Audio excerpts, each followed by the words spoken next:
WP constable lady constable new vacancy 2024 finally officially প্রকাশিত হয়ে গেল। হ্যাঁ বন্ধুরা, তোমরা ঠিকই শুনেছ, তোমাদের কিন্তু মোট 10,255টি শূন্য পদে কনস্টেবল লেডি কনস্টেবল নিয়োগের বিজ্ঞপ্তি প্রকাশিত হয়ে গেল। তো আজকের এই ভিডিওতে এই নতুন নিয়োগের অফিসিয়াল বিজ্ঞপ্তি নিয়ে A to Z আলোচনা করব। তোমাদের এখানে পুরুষদের কত ভ্যাকান্সি, মহিলাদের কত ভ্যাকান্সি, সেই সঙ্গে তোমাদের এখানে শিক্ষাগত যোগ্যতা কি লাগবে, বয়স সীমা কি কি লাগবে, কোন কোন ক্যাটাগরি ক্ষেত্রে সিলেকশন প্রসেস তোমাদের কি রয়েছে, কটা পরীক্ষা নেওয়া হবে, পরীক্ষার সিলেবাস অফিসিয়ালি কি জানানো হয়েছে, সেই সঙ্গে তোমাদের শারীরিক মাপজোক কি লাগবে, শারীরিক সক্ষমতার পরীক্ষায় কি ইভেন্ট রয়েছে, সেই সঙ্গে তোমাদের এখানে অনলাইনে অ্যাপ্লাই করতে গেলে তোমাদের কত টাকা ফিস লাগবে, কোন কোন ক্যাটাগরি ক্ষেত্রে কবে থেকে অনলাইনে ফর্ম ফিল আপ শুরু হচ্ছে, ফর্ম ফিল আপের লাস্ট ডেট কবে, কোন ওয়েবসাইটের মাধ্যমে তোমাদের এখানে অ্যাপ্লাই করতে হবে, সমস্ত কিছু পরপর জানাবো আজকের এই ভিডিওটির মাধ্যমে। চলো বন্ধুরা, ভিডিওটা শুরু করা যাক। আর ভিডিওটি শুরু করার আগে তোমাদের সকলকে জানাবো, চাকরি সংক্রান্ত নিত্য নতুন গুরুত্বপূর্ণ আপডেট পাওয়ার জন্য চ্যানেলটিকে সাবস্ক্রাইব করে নিয়ে পাশে থাকা বেল বাটনে ক্লিক করে অল নোটিফিকেশন অপশনটিকে অন করে রাখবে, লেটেস্ট আপডেট তোমরা পেয়ে যাবে। বন্ধুরা, অনস্ক্রিন তোমরা দেখতে পাচ্ছ অফিসিয়াল বিজ্ঞপ্তি ওপেন করলাম, West Bengal police recruitment board. সঙ্গে দেখো এখানে অ্যাড্রেস দেওয়া আছে, এখানে বলা হচ্ছে information to applicants for submission of application for recruitment to the post of constables in West Bengal police 2024। তো এখানে তোমাদের বলা হচ্ছে নেম অফ দ্য পোস্টের নাম constable in West Bengal police. যেখানে তোমাদের বলা হয়েছে পে স্কেল তোমাদের এক্সিস্টিং রুলস অনুযায়ী কিন্তু তোমাদের পে স্কেল থাকবে, ঠিক আছে। তারপরে দেখো তোমাদের এখানে ভ্যাকান্সি বলে দেওয়া হয়েছে, যেখানে তোমাদের বাঁ দিকে সিরিয়াল নাম্বার, তারপরে তোমাদের ক্যাটাগরি, তারপরে দেখো তোমাদের নাম্বার অফ ভ্যাকান্সি, প্রথমে বাঁ দিকে মেল পুরুষদের ভ্যাকান্সি, ডান দিকে তোমাদের ফিমেল মহিলাদের ভ্যাকান্সি এবং টোটাল ভ্যাকান্সি তোমাদের এখানে উল্লেখ করা হয়েছে। এখানে তোমাদের টোটাল ভ্যাকান্সি পাবলিশ হয়েছে 10,255টি, যার মধ্যে তোমাদের পুরুষদের ক্ষেত্রে 7,228টি ভ্যাকান্সি পাবলিশ করা হয়েছে এবং সেই সঙ্গে মহিলাদের ক্ষেত্রে 3,027টি ভ্যাকান্সি পাবলিশ করা হয়েছে, ঠিক আছে। তো দেখো তোমাদের এখানে এক নাম্বার বলা হয়েছে ইউআর মেল ভ্যাকান্সি 1224টি, তারপরে ফিমেল 510টি, মোট 1734। তারপরে দেখো তোমাদের ইউআর ইসি 851, পুরুষ 362, মহিলা মোট 1213টি। ইউআর এনভিএফ হোমগার্ড 576, পুরুষ 240, মহিলা মোট 816টা। তারপরে তোমাদের unreserved civic volunteer village police volunteer, সেখানে তোমাদের পুরুষদের 576টা, মহিলাদের 240টা, মোট 816টা।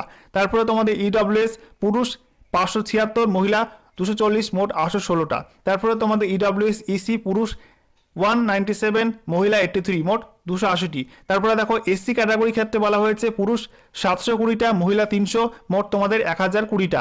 তারপরে দেখো এসসি ক্যাটাগরির মধ্যে ইসিদের ক্ষেত্রে বলা হয়েছে তোমাদের পুরুষ 463, মহিলা 196, মোট 659টা। তারপরে তোমাদের এসসি এনবিএফ হোমগার্ড পুরুষ 216টা, মহিলা 90, মোট 306টা। তারপরে তোমাদের এসসি বলা হয়েছে সিভিক ভলেন্টিয়ার এবং ভিলেজ পুলিশ ভলেন্টিয়ার, যেখানে তোমাদের পুরুষ 216, মহিলা 90, মোট 306টা ভ্যাকান্সি।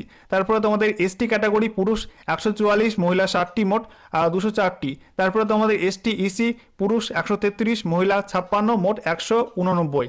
তারপরে দেখো এসটি এনভিএফ হোমগার্ড পুরুষ 72, মহিলা 30, মোট 102টি। এসটি সিভিক এবং সেই সঙ্গে ভিলেজ পুলিশ তোমাদের পুরুষ 72, মহিলা 30, 102টি ভ্যাকান্সি। ওবিসি এ তোমাদের পুরুষ 216টি, মহিলা 90টি, 306টি ভ্যাকান্সি। ওবিসি এ ইসি 197 এবং সেই সঙ্গে তোমাদের মহিলা 84, মোট 281টা vacancy. OBC A NBF home guard পুরুষ 144, মহিলা 60, তোমাদের 204টি ভ্যাকান্সি। তারপরে ওবিসি এ সিভিক এবং ভিলেজ পুলিশ তোমাদের পুরুষদের 144 ভ্যাকান্সি, মহিলাদের 60টি, মোট 204টি ভ্যাকান্সি। ওবিসি বির ক্ষেত্রে বলা হয়েছে পুরুষদের 216টি ভ্যাকান্সি, মহিলা 90টি, মোট 306টি ভ্যাকান্সি। ওবিসি বি ইসি পুরুষ 131, মহিলা 56, মোট 187 vacancy. OBC B NVF home guard পুরুষ 72, মহিলা 30, মোট 102টি ভ্যাকান্সি। ওবিসি বি সিভিক এবং সেই সঙ্গে ভিলেজ পুলিশ ভলেন্টিয়ার পুরুষ 72, মহিলা 30, মোট 102টি ভ্যাকান্সি। এবার তোমাদের কিন্তু মোট ভ্যাকান্সি প্রকাশিত হয়েছে 10,255, ঠিক আছে। নেক্সট দেখো তোমাদের এখানে বলা হয়েছে অ্যাপ্লাই করতে গেলে অবশ্যই তোমাকে ভারতীয় নাগরিক হতে হবে। বয়স তোমাদের এখানে বলে দেওয়া হয়েছে 1/1/2024 এই তারিখ অনুযায়ী তোমার কিন্তু 18 থেকে 30-এর মধ্যে বয়স হতে হবে ইউআর এবং ইডব্লিউএস ক্যাটাগরি ক্ষেত্রে। সেই সঙ্গে রাজ্যের এসসি এসটি ক্যাটাগরি প্রার্থীরা 5 বছর বয়সের ছাড় পেয়ে যাবে এবং ওবিসি ক্যাটাগরি প্রার্থীরা ওবিসি এ ওবিসি বি প্রার্থীরা কিন্তু 3 বছর এখানে বয়সের ছাড় পেয়ে যাবে। সেই সঙ্গে বলা হয়েছে যারা থার্ড জেন্ডার তারা কিন্তু এখানে 3 বছর বয়সের ছাড় পেয়ে যাবে এবং সেই সঙ্গে সিভিক ভলান্টিয়ার এবং ভিলেজ পুলিশ প্রার্থীরা কিন্তু 5 বছর করে বয়সের ছাড় এখানে পাবে, ঠিক আছে। তারপরে দেখো তোমাদের এখানে আর কি বলা হয়েছে, দেখো তোমাদের মেথড অফ রিক্রুটমেন্ট, যেখানে বলা হয়েছে প্রথমে তোমাদের লিখিত পরীক্ষা নেওয়া হবে, তারপরে তোমাদের পিএমটি এবং পিইটি হবে, ঠিক আছে, physical measurement test, physical efficiency test, তারপরে তোমাদের হবে ইন্টারভিউ। এভাবে তোমাদের সিলেকশনটা হবে, যেখানে তোমাদের প্রথমে 85 মার্কসের লিখিত পরীক্ষা নেওয়া হবে, যেমনটা তোমাদের জানিয়েছিলাম একটাই মাত্র পরীক্ষা নেওয়া হবে। অলরেডি তোমাদের আগে আপডেট দিয়ে দিয়েছিলাম, দেখতে পাচ্ছ একটাই মাত্র পরীক্ষা, 85 মার্কসের তোমাদের কিন্তু পরীক্ষা নেওয়া হবে, যেখানে তোমাদের ওএমআর বেসড এমসিকিউ প্যাটার্নে কিন্তু এক্সাম নেওয়া হবে। এক্সামের টাইম থাকবে 1 ঘন্টা এবং সেই সঙ্গে তোমাদের নেগেটিভ মার্কিং থাকবে 1/4 করে, তোমাদের কিন্তু নেগেটিভ মার্কিং থাকবে। কি মিলছে তো? তারপরে দেখো তোমাদের এখানে আর কি বলা হয়েছে, তোমাদের এখানে সিলেবাস বলে দেওয়া হয়েছে, দেখানো জেনারেল অ্যাওয়ারনেস এবং জেনারেল নলেজ 25টি প্রশ্ন 25 নাম্বার, ইংলিশ 10টি প্রশ্ন 10 নাম্বার। এরপরে দেখো এলিমেন্টারি ম্যাথামেটিক্স মাধ্যমিক স্ট্যান্ডার্ড 25টি প্রশ্ন 25 নাম্বার। তারপরে দেখো পার্ট ডি রয়েছে তোমাদের রিজনিং অ্যান্ড লজিক্যাল অ্যানালিসিস 25টি প্রশ্ন 25 নাম্বার। মোট তোমাদের 85 মার্কসের পরীক্ষা নেওয়া হবে প্রথমেই, তারপরে কিন্তু পিএমটি পিইটি, তারপরে তোমাদের ইন্টারভিউ হবে 15 নাম্বারে। ওকে, এরপরে দেখো তোমাদের এখানে আর কি বলা হয়েছে, তোমাদের 15 নাম্বারে ইন্টারভিউ, সেই সঙ্গে দেখে নাও তোমাদের এখানে ফিজিক্যাল মেজারমেন্ট টেস্ট এবং ফিজিক্যাল এফিসিয়েন্সি টেস্ট কি রয়েছে।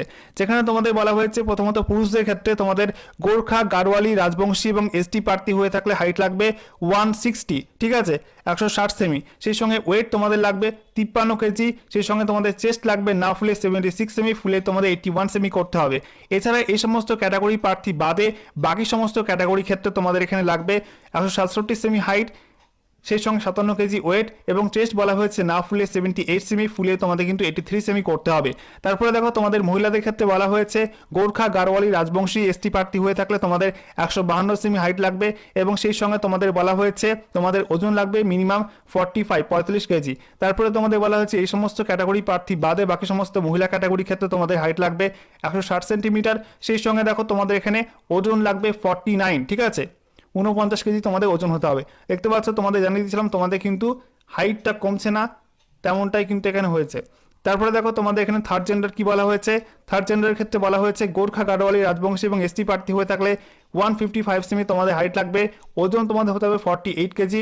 সেই সঙ্গে এই সমস্ত ক্যাটাগরি প্রার্থী বাদে বাকি সমস্ত ক্যাটাগরি ক্ষেত্রে তোমাদের এখানে হাইট লাগবে 163 সেমি, সঙ্গে তোমাদের ওজন লাগবে 52 কেজি। ওকে, এরপরে দেখো পিইটি শারীরিক সক্ষমতার পরীক্ষা কি রয়েছে, বাকি সমস্ত ক্যাটাগরি ক্ষেত্রে তোমাদের এখানে হাইট লাগবে 163 সেমি, সঙ্গে তোমাদের ওজন লাগবে 52 কেজি। ওকে, এরপরে দেখো পিইটি শারীরিক সক্ষমতার পরীক্ষা কি রয়েছে, যেখানে বলা হচ্ছে পুরুষদের ক্ষেত্রে 1600 মিটার রান 6 মিনিট 30 সেকেন্ডের মধ্যে কভার করতে হবে, মহিলাদের ক্ষেত্রে 18 মিটার রান 4 মিনিটে কভার করতে হবে। থার্ড জেন্ডার হয়ে থাকলে 800 মিটার রান 3 মিনিট 30 সেকেন্ডের মধ্যে কভার করতে হবে, ঠিক আছে। তারপরে দেখো তোমাদের এখানে কি বলা হয়েছে, যাদের এক্সার্ভিসম্যান প্রার্থী 35-এর উপর বয়স তাদের ক্ষেত্রে কিন্তু এখানে পুরুষদের ক্ষেত্রে 800 মিটার রান 3 মিনিট 30 সেকেন্ডে কভার করতে হবে। ফিমেল এবং সেই সঙ্গে থার্ড জেন্ডার থাকলে তাদের ক্ষেত্রে কিন্তু এখানে 800 মিটার রান কভার করতে হবে 4 মিনিট 30 সেকেন্ডের মধ্যে, ঠিক আছে। আচ্ছা, এরপরে দেখো তোমাদের এখানে আর কি বলা হয়েছে, এখানে তোমাদের অ্যাপ্লাই করতে গেলে ফিজ লাগবে তোমাদের SC ST ক্যাটাগরি প্রার্থী হয়ে থাকলে পশ্চিমবঙ্গের SC ST প্রার্থীদের ক্ষেত্রে 20 টাকা প্রসেসিং ফি লাগবে, আর সেই সঙ্গে তোমাদের বাকি সমস্ত ক্যাটাগরি ক্ষেত্রে 150 টাকা অ্যাপ্লিকেশন ফি, 20 টাকা প্রসেসিং ফি, মোট তোমাদের 170 টাকা পে করতে হবে। ওকে, এবারে দেখো তোমাদের ফর্ম ফিল আপের ডেট এবং সেই সঙ্গে কীভাবে অ্যাপ্লাই করবে। তোমাদের অনলাইন মোডে অ্যাপ্লাই করতে হবে পিআরবির অফিসিয়াল ওয়েবসাইট https://prb.wb.gov.in অথবা তোমরা ওয়েস্ট বেঙ্গল পুলিশের অফিসিয়াল ওয়েবসাইট wbpolice.gov.in যে কোনো একটা ওয়েবসাইটে গিয়ে তোমরা কিন্তু লিঙ্ক পেয়ে যাবে অনলাইনে অ্যাপ্লাই করার জন্য। এবারে দেখে নাও তোমাদের অ্যাপ্লাই ডেটটা কি বলা হয়েছে। অ্যাপ্লাই ডেট তোমাদের দেখিয়ে দিচ্ছি। দেখো তোমাদের 10 নম্বরে বলা হয়েছে পিরিয়ড অফ অ্যাপ্লিকেশন, যেখানে বলা হচ্ছে তোমাদের 7ই মার্চ থেকে আগামী 7ই মার্চ থেকে অনলাইনে অ্যাপ্লাই শুরু হচ্ছে এবং ফর্ম ফিল আপের লাস্ট ডেট বলা হয়েছে 5ই এপ্রিল 5/4/2024 এই তারিখ পর্যন্ত অনলাইন মোডে অ্যাপ্লাই করা যাবে, ঠিক আছে। এবং সেই সঙ্গে দেখো তোমাদের এখানে বলা হচ্ছে অনলাইন অ্যাপ্লিকেশন ফর্মে কোনো ভুল হয়ে থাকলে তোমরা কিন্তু সেই ভুল সংশোধন করতে পারবে এডিট উইন্ডোর মাধ্যমে। তোমাদেরকে দেখিয়ে দিই এডিটিং উইন্ডোর ডেট এখানে কি দেওয়া হয়েছে। এখানে বলা হচ্ছে 7 দিনের জন্য তোমাদের কিন্তু এডিটিং উইন্ডো চালু থাকবে। এখানে বলা হচ্ছে 8/4/2024 থেকে 14/4/2024 পর্যন্ত তোমরা কিন্তু অ্যাপ্লিকেশন ফর্মে এডিট করতে পারবে। ওকে,